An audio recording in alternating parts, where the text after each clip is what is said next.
EverydayChampagne. This is my kitchen. Today we're making pie. I've been craving making pie. The season's about to change. It's late summer, going into fall, one of my favorite seasons. And I think about pie a lot in the fall.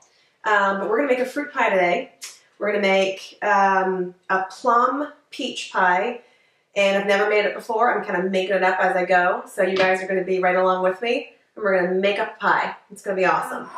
So I feel like there are two different kinds of people in this world. There are pie people and there are cake people. And I'm a pie person. A good cake is good, but there's a lot of bad cake. And there's a lot more bad cake than there is bad pie. At least I think so. I mean, there's nothing worse than like cutting into a piece of cake and it's just dry, and then it's just like, wah, wah, don't even bother. But with pie, come on, you get pastry. And pastry is just like one of my favorite things in the world. I'm just cutting these in half in case you didn't see that. And there's a little pit inside of a plum. It's teeny. And then I'm just gonna dig my thumb in there. I don't care. And then pull it out. Make sure there's no remnants of the pit, because sometimes, especially with older stone fruit, the pit will kind of separate and leave some of the pieces behind. And we don't want that. We don't want any crunchy bits in our pie. It's not this one, at least. When you're making a pie, a standard fruit pie, whether it's peaches, cherries, plums and peaches, apples, you're always going to look for about 4 to 5 cups of fruit. That's about 2.5 pounds of fruit before you're slicing it with the pit involved. So knowing the fruit that I had, and knowing that I wanted to make a pie, I pre-weighed my peaches and my plums, and I was a little bit short of the fresh fruit, and I'm gonna have to go out and buy like a couple plums to bulk it up. That's just not how I roll. I like to make things based on what I have. That's just kind of how I've always done things. And so luckily, I always keep different kinds of fruit in the freezer. So I had to bulk it up with a little bit of frozen peaches, and I have this here. So this brings it up to about 5 cups of fruit.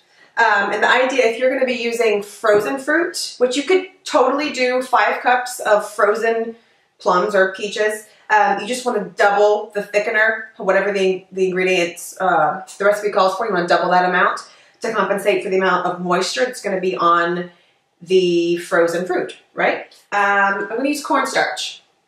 If you can use flour, it'll be like a more opaque, syrupy filling, and I like a clear filling in my pies.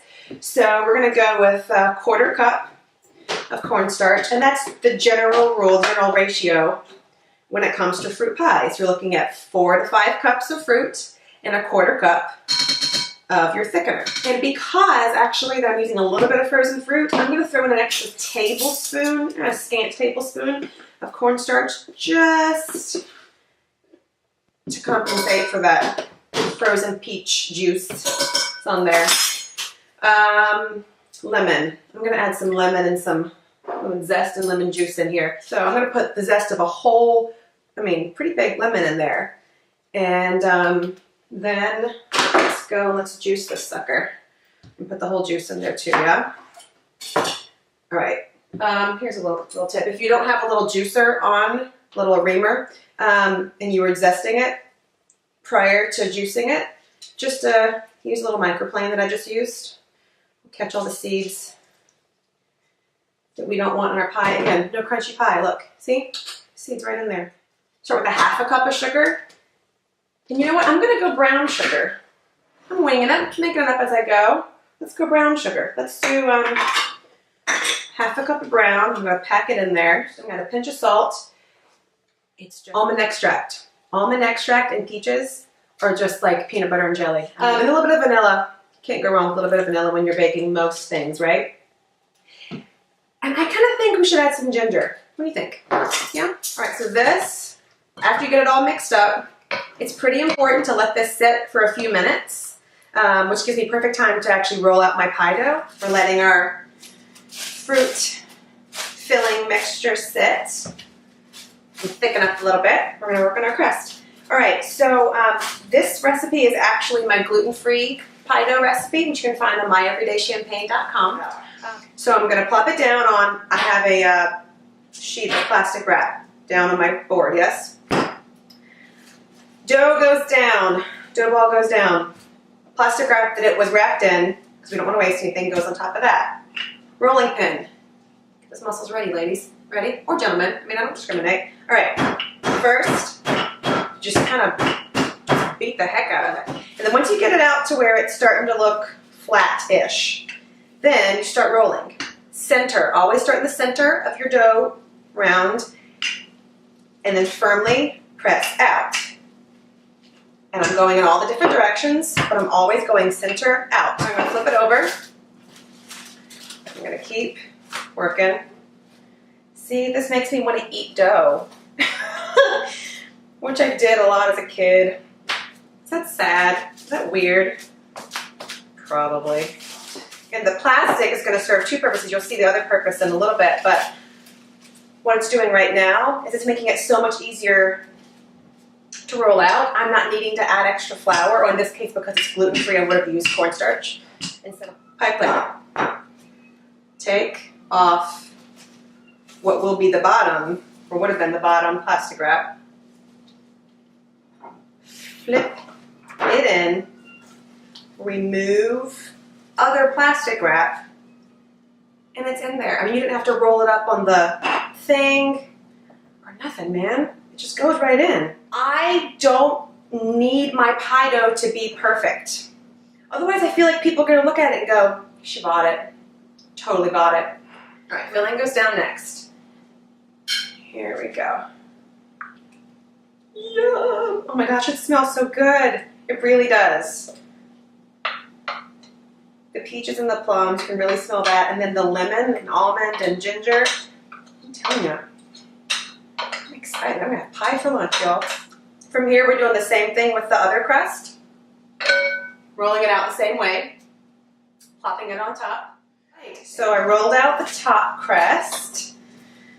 So we're gonna do the same thing we did before. Plop it down. Now, my pie crust is never rolled out round, and I'm okay with that. Honestly, I've had a lot of years to just accept the fact that I'm just not gonna have a perfectly round pie crust. But any excess dough that I had, I curled under, and I'm making sure that it's crimped to the bottom layer, you know, because I had a little bit of the bottom layer that was kind of sticking up a little bit. Vent it, and you know what I'm just not realizing? I didn't dot with butter. I got too busy talking about my method of pie making that I forgot to dot with butter. So what we're gonna do, honestly, this has happened to me before. You can kind of reach in there, squeeze and stuff some butter on in. It's not a problem. If we did a lattice crust, it would have been a lot easier, right? But the thing about lattice crusts, I don't make them that often. It's not because they're a lot more work, and then they are, but that's not the reason. Honestly, I feel like I'm being cheated on some pastry. All right, so then from there, milk or cream, this is actually half and half, so it's both. Brush over the top of your pie, and then sprinkle with some raw sugar. I like the Demerara raw sugar. I think it's got a good flavor. It's really just, it's gonna make it beautiful and golden brown and kind of glistening like a diamond. I'm gonna put it on top of, let me show you.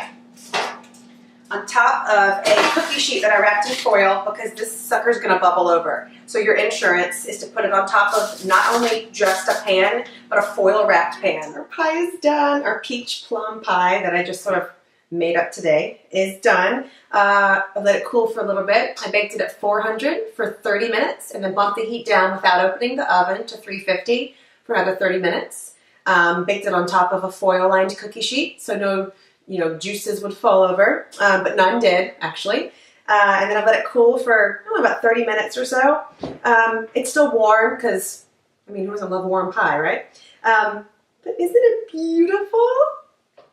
You wouldn't even be able to tell that I had to sneak the butter in there, right? Who has to know? But I have to sneak a taste because, no one's going to know. I'm going to try to, okay, someone's going to know. That's fine. I don't really care. I'm going to go in right here. I'm just going to get in and get a good bite. Ooh. I'm gonna need a moment alone with this. Okay, that's really, really good. It's not too sweet, and it's got a little bit of tartness from the lemon. It's kind of perfect. All right, so me and this pie, we're gonna go. You guys have a good day. Thanks for stopping by, and catch you next time. Bye.